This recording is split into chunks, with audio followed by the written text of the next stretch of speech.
Hello and welcome to London History. I'm your host, Joe Condella, and today we're diving into London's lost underground. Those eerie, forgotten and frankly weird stations you never get to see. And trust me, these stations aren't as lifeless as you might think. From ghost platforms to abandoned ticket halls frozen in time, once you know where to look, you'll never ride the tube in the same way again. And stay tuned because one of these stations has stories of secret military activity, while the other, well, some say it's haunted to this day.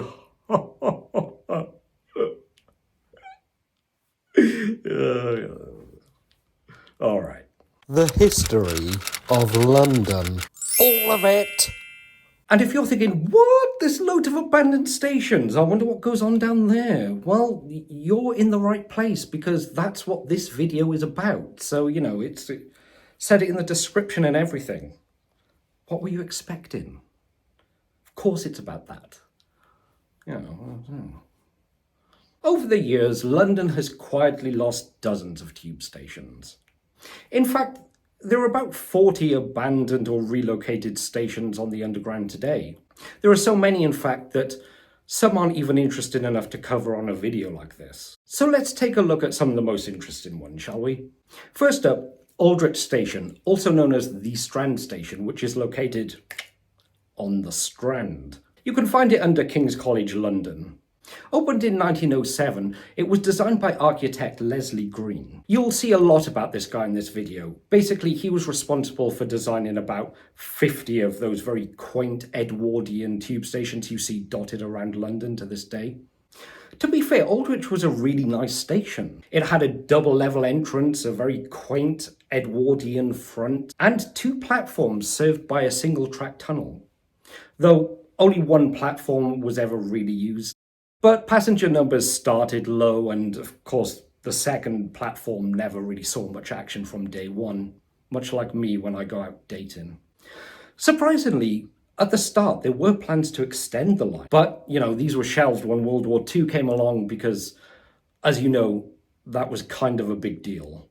During the Blitz, though, Aldwych became a life-saving bomb shelter, and it protected around 1,500 Londoners from air raids. The station provided amenities to these people too, including chemical toilets, a library, and even basic medical care. People staying there could even enjoy a show, because live music was put on every now and then.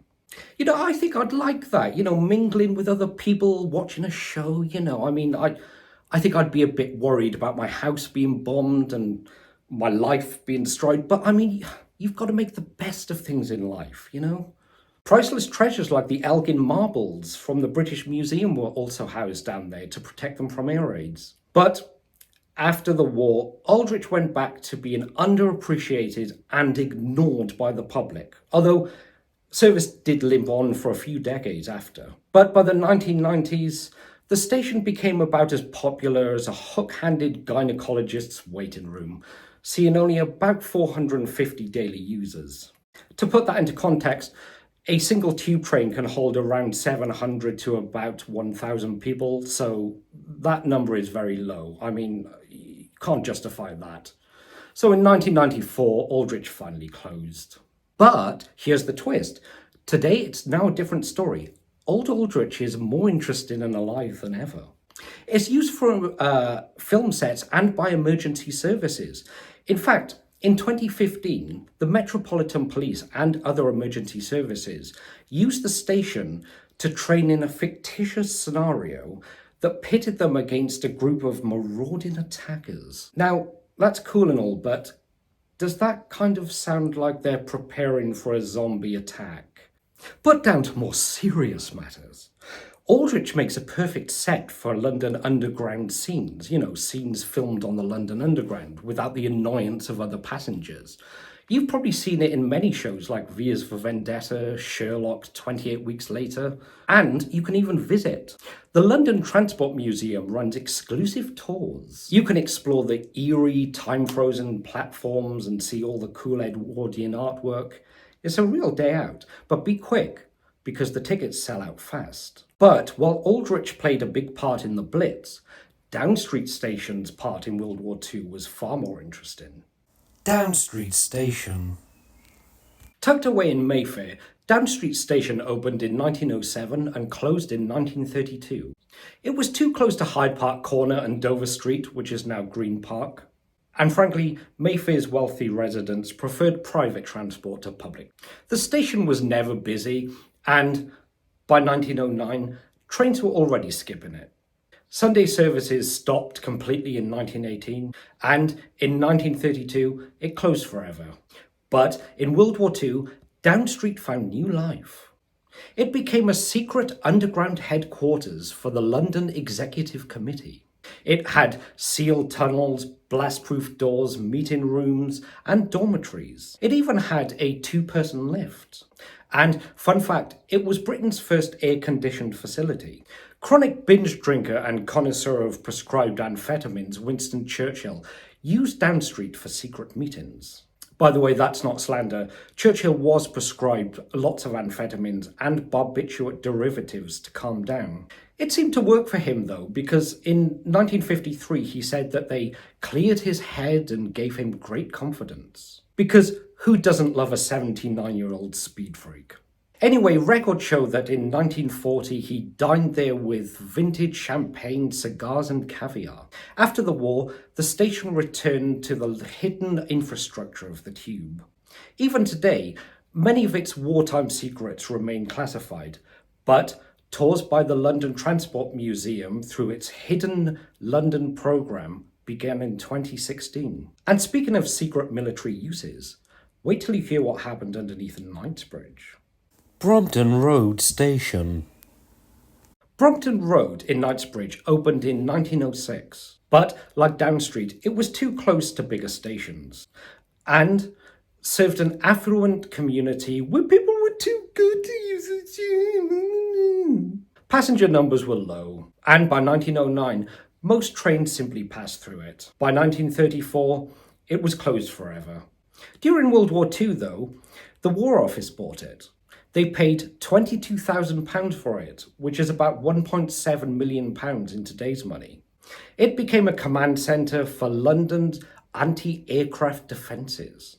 The station had radar connections, observation posts, and even hosted Winston Churchill several times, who no doubt was up all night, drinking and chomping on a cigar. There were even rumours that Rudolf Hess, Hitler's mad deputy, was questioned there after crash landing in Scotland. After the war, the Ministry of Defence kept the building, and in 2014 it was sold for £53 million to a mysterious Ukrainian businessman linked to a Russian natural gas giant. Since then, not a peep, no development, no plans, just it's there, doing nothing. But why would you pay £53 million for an abandoned military bunker in one of the most powerful cities in the world and do nothing with it? What's going on down there? What's he doing with it? York Road Station. York Road Station is a ghost station that most Londoners speed past every day. It opened in 1906. Between King's Cross and Caledonian Road in the north of the city. And it was part of the Great Northern Piccadilly and Brompton Railway, which was basically what the Piccadilly line was before it became the Piccadilly line. And of course it was designed by Leslie Green. That guy got about. From the start, the station struggled, probably because it was located in a very sparsely populated and industrial part of London, and by 1909, trains were already skipping the stop. Sunday services ended completely in 1918. And in 1932, when the Piccadilly line extended to Arnos Grove, York Road closed down completely. To be fair, the Piccadilly line does have too many stations. Even now it has too many stations. I mean, like, there are some stops that just happen within minutes of each other. I remember when I first moved to London, I went from like Leicester Square to Covent Garden, and I thought the train had broken down. Turns out that the entire journey is 1 minute long. What's the point? Just walk. That's a walk-in distance. That is not a train journey. That does not warrant buying a ticket. That is a walk. It's not... Anyway, back to York Road. It's a bit of a non-event these days, to be honest. The old building is still there, but you won't find any bunkers, you won't find any MI5 or MI6 secrets or gadgets. They have thought about reopening it every now and then, though. Like in 2005, they did a study which estimated that it would cost about £21 million to modernise it. So after that figure came up, they thought, nah, forget it. But talks did pop up back again in 2017, but there was a risk that opening it again would slow down the Piccadilly line because there's too many tube stations anyway.